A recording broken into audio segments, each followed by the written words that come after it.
Lalagay na natin yung carrots. Kunti lang yung nilagay ko kasi hindi naman ako makamakain ito na masyado.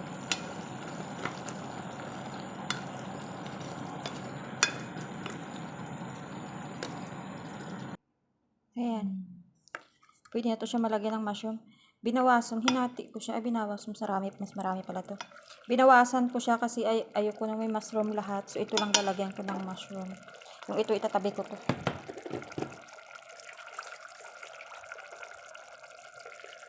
Yan. Kasi pag nilagyan ko ng mushroom to lahat,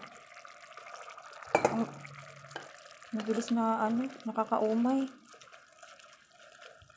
Tsaka ang dami palang mushroom. Yung isang pack palang dami.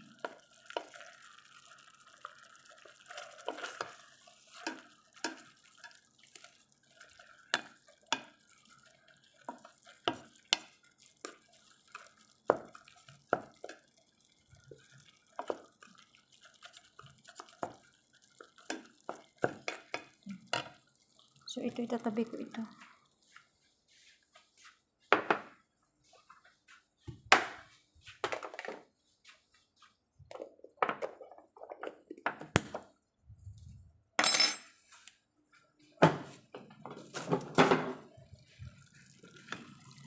Pakukuluan na natin to ng unti. Tapos luto na.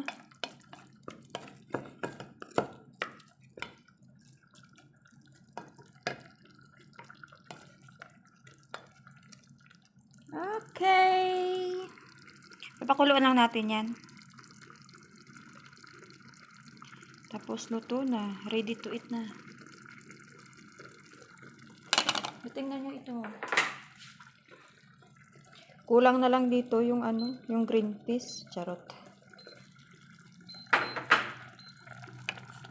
Bye. Bye!